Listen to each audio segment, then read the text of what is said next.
Hi friends, it's Jezebel Express, and I wanted to do a very short video about something super important. Fan holds.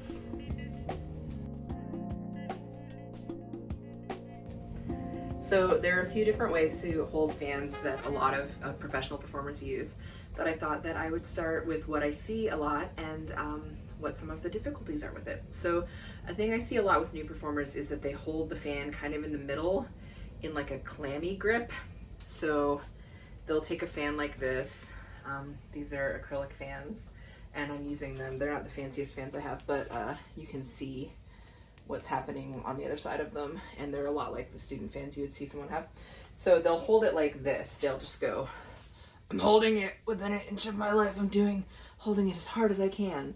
And in addition to this not being like a very sexy grip, the claw, the Wolverine grip, it also sort of limits your mobility because of the way you're holding your wrist. Your fingers are guiding where the fan goes, so I can move it, but only a little bit without actually moving my arm. So here I need to move my whole arm to make, and if I try to do like a wrist rotation, that's really all I have. I can't do like a real big dramatic thing unless I start moving. Again, you can see I'm moving from the elbow now.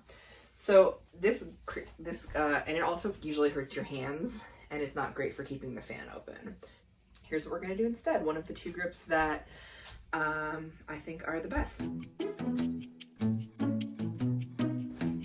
Both of these grips have the same setup. It's just a question of whether or not the feather tips are curving in towards you or curving away from you. And that's gonna make some differences in how the movement looks. But really what you wanna be doing is putting your thumb on the stave that is the furthest from the center of your body with a fan. So if I'm holding something in this hand here, I want my thumb facing away from my body. Similarly on this side, I want my thumb facing that away. So in this case, that means if I face away from you, so if you're looking at me, you can see what I'm doing with my fan. I've got this guy here.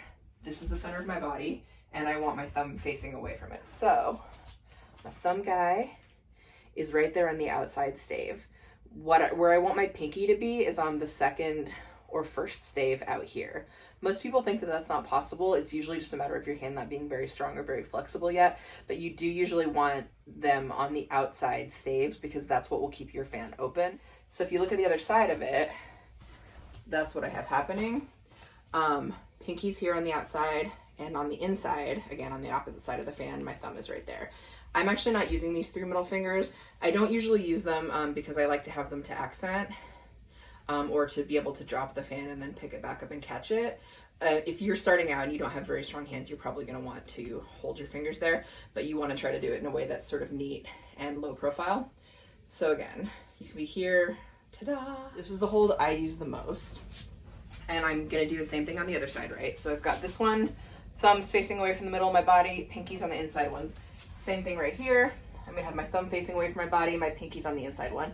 You might find that if you have two right-handed fans, it's going to be less comfortable on like the left-hand side, and that's just the nature of like I have almost all right-handed fans because that's what they made when I learned how to fan dance. So this guy here, this guy here.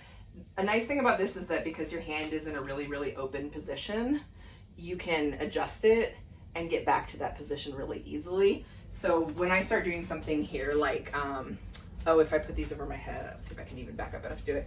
But if I want to put these over my head, I can't, because I don't have the rotation in my shoulder girdle, I can't hold on to the back of the fan exactly the way I would normally want to. Like if you look at what I'm doing, I've just cheated into a different position that gets the right look. And then when I come back down, because my hand position I normally use is open, I can adjust it. And then we're there. Beautiful. Dun-dun. So good, right? So this is the position I mostly use. This position gives you a lot of openness in your wrist. You have a lot of mobility. So you can rotate the fans here, and you can open and close. You can move your arms away from you. If I put these behind me, the feathers are going to tilt in towards me. And I can also do some like bird wings here. Not everyone finds that one exciting. It depends on what the flexibility and strength of your shoulder girdle. So that is the hold that I use the most. And when I do like a figure 8 motion, I call this a figure 8 because I'm making the top of an 8 and then I cross and make the bottom of the 8, right? So when I do this guy, and this is another one that I have to change my position for, I don't have my pinky all the way over here because it's too difficult for me to keep it. Instead, I'm holding mostly with my thumb and the finger on the other side of it. And that allows me to create a lot of motion and have a lot of play with how much the fan rotates. And then it's really, really easy to get my pinky back where it's supposed to be, right? So figure 8, ta-da. Oh, I'm gonna try to knock over that skull. If I do 2 figure 8s at the same time with both fans, when in this position, the fan tips curl in towards each other, and then you rotate it, and then you see the inside of the fan here, right? So this is sort of the opposite of the position I'm about to show you. In that case, the fan tips are going away from each other, almost like they're skating off each other, and then when you flip it in, the feathers here are caressing your body, which I think is really pretty. So neither position is better or worse. It's just like what makes your shoulder happy, what kind of flexibility you have in your wrists, in what dimensions, and you can play around with it. But I just wanted to let you know because I think sometimes people are like, I'm not good at fan dancing, and then they try another hold and they're like, oh, this is it, that's what I need. So the other hold that you can do is almost the same, but the feather tips are facing the opposite way. Okay, so here is the other hold. This is really similar to the first hold that we did. The main difference is that these feather tips are pointing away from my body instead of curving in towards my body. So I'm gonna face away from you so that if you're looking down at your fans, you can match me. Your thumb is out here. Some people prefer to have their finger here too. For this grip, this is like definitely a personal preference thing. Other people will tuck their finger back on the other side, but you want your thumb as far over here as you can have it, exactly like we did in the first position, unless you've got this finger here and then you want that thumb kind of here. But your finger is the thing that's keeping the fan open, right? And your thumb is just guiding it. And then you've got your other fingers right here. My pinky is pressing it. So when I do this one, you can see a little bit more of my hands. So some people find that pretty, a little bit ballet-like. Because if I face away from you, my arm's already really extended out here. It's hard for me to rotate very much unless I move my arms, which is okay. It's just it's a personal preference thing. Like I can take these out and make them look really beautiful. And you actually have the benefit of kind of being able to draw it in here with a lot of drama where you don't on the other one. But a few things are different, like the way the fans look in a lot of positions is different. If I do the same thing I just did with the feathers curled, they're away from me now, right? So the first time they were in towards me, and then if I wanted to try to do some wings, it would be a different effect because those feather tips are curling in towards each other rather than curling out towards me.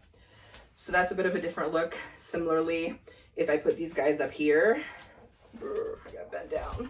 Oh, activate quads. Those are facing away from me. Now I can curl them in so they're towards me, but it's gonna be a different look. It's inverted than the way it would be otherwise, right? So I'm here, ta-da. And then if I wanna do something like a clamshell motion, I'm gonna need to move my arms out. When I do this guy, rather than the feather tips facing in towards each other like they're kissing, they go away from each other, almost like they're glancing off each other. And then when I rotate it and bring it in, it caresses my body. So this is actually a movement I think is really, really super pretty in this, that like, this is one of the reasons I sort of wish I did this hold, because I really love this look on this. But like the way I do it is good too. They're just slightly different looks and they have slightly different qualities. So again, if you want to hold, don't hold like a clamshell. You're going to hold your thumb out on one side and your pinky in on the other side, like so. Or you're going to face these away from you and do a very similar thing where your pinky's on the outside and you've got either your thumb out here and all those guys in the back, or your thumb out there and a pinky here to help it. So I'm holding them opposite ways, right? Can you see? Those are my 2 holds. Hi, friends. Ta-da! And then I'll show you a little bit of like what looks different about them. So if I want them to both be in, ta-da! One hold I can have really close to me, and the other one I have to have it far away from me. Similarly, if I want them to go out, this one I have to move a lot more of my shoulder girdle, and this one I can just move my wrist. If I want them over my head, they're going opposite ways. So it's just a matter of which you prefer. You can see one is facing in towards my body and the other is pressing out away towards my body.